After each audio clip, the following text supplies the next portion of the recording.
despite AIDS and leukemia suddenly becoming pandemic from wild viruses.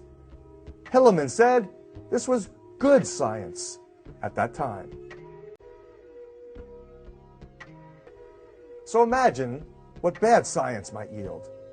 Science directed for profit and population control by the military, medical, petrochemical, pharmaceutical cartel.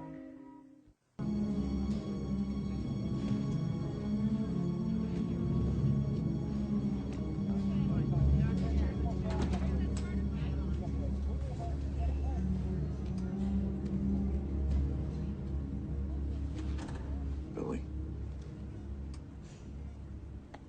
She was one of the first ones infected. What's E1101? It's an experimental antiserum from Yale Virology. I figured it might be worth a try. I read the journals. I haven't read a word about E1101. Where'd you get it, Billy? You know I can call Yale in a second. Damn it, Sam, I want to save these people same as you. I'm using everything in the arsenal. We have to work together, Sam. Are we? Are we what? Are we working together, sir?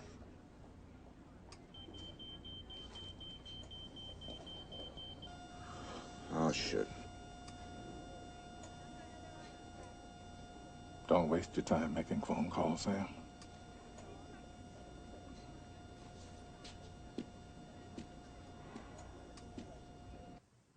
So Cook, in his exciting book and film, told the truth about the CIA's release of this microbe.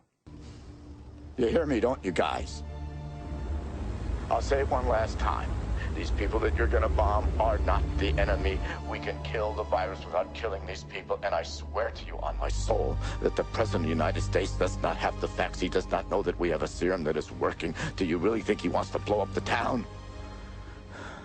Oh, Christ, guys, if you think I'm lying, drop the bomb. If you think I'm crazy, drop the bomb. But don't drop the bomb just because you're following orders. What you haven't been told is that your superiors have another agenda. Don't you understand that right below you in Cedar Creek, there's a biological weapon that they've been manufacturing illegally for the last 30 years?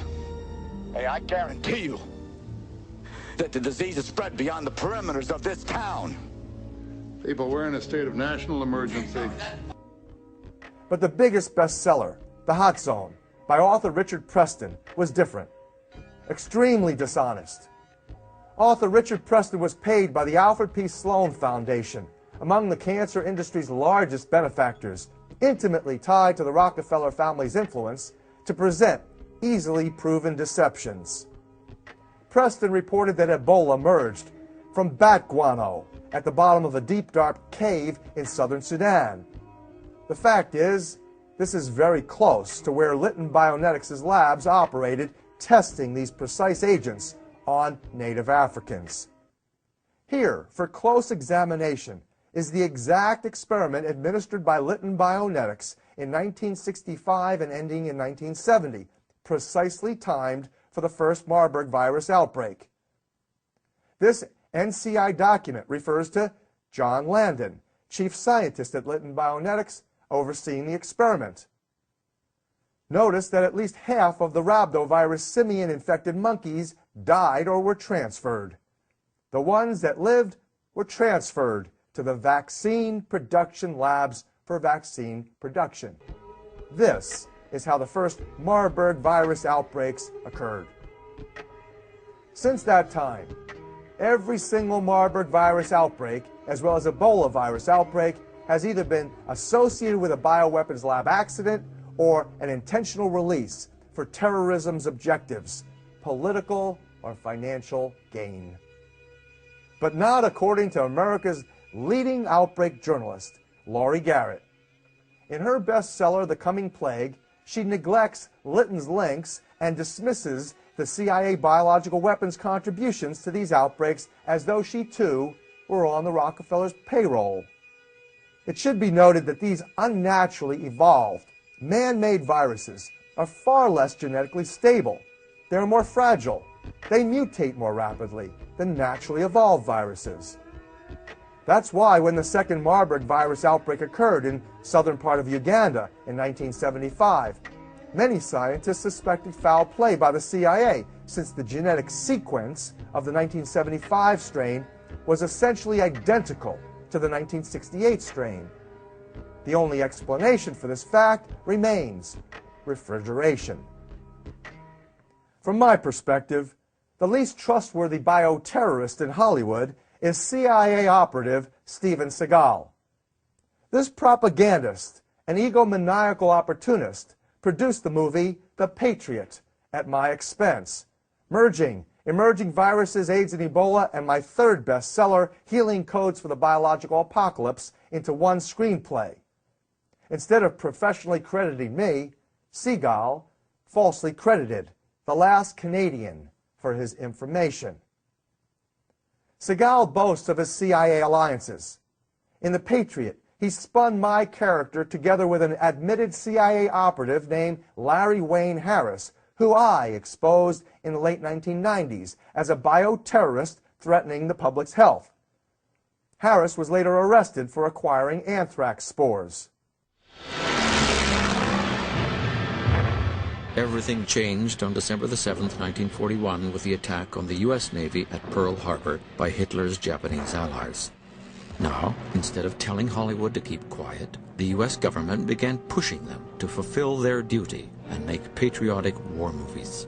The motion picture industry today is supplying without charge all its newest and best feature films to the U.S. War Department Overseas Film Division. The movies were a tremendous propagandistic tool during this time. They set up camps for the soldiers to come back in where movies were shown 24 hours a day because that impressed the soldiers with what they were fighting for. It was the beginning of an unprecedented alliance between Washington and Hollywood.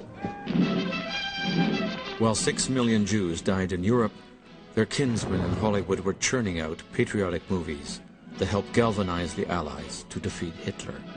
You're a grand old flag, you're a high-flying flag, and forever in peace may you wave. You're the emblem of the land by law, the home of the free and the brave.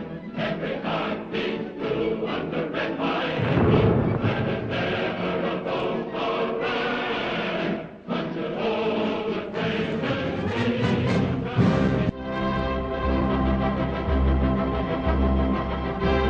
Calling the House Un-American Activities Committee to order, Chairman J. Parnell Thomas of New Jersey opens an inquiry into possible communist penetration of the Hollywood film industry. The committee is seeking to determine if Red Party members have reached the screen with subversive propaganda. To the mogul's surprise, powerful men in Washington saw Hollywood's patriotism as nothing more than thinly disguised communism. Now, at the height of their success, the Hollywood Jews watched their dream fall apart. The question of communism is in no way related to this inquiry, which is an attempt to get control of the screen and to invade the basic rights of American citizens. Mr. Chairman. It's not denied to any committee of this sort to invade the rights and privileges and immunities of American citizens, whether they be Protestant or Methodist or Jewish or Catholic, whether they will compromise or leave my affiliation with the American public, and they will know where I stand, as they do from what I have written. Stand away from the stand. For Americanism for many years, and I Stand away from the stand. I'll certainly Are you now? Have you ever been a member of the Communist Party? Have you ever been a member of the Communist Party? Your purpose is to use this to disrupt the motion picture industry, to invade the right not only of me, but of the producers to their thoughts, to their opinions, and this I will not permit. No. The statement of a real American.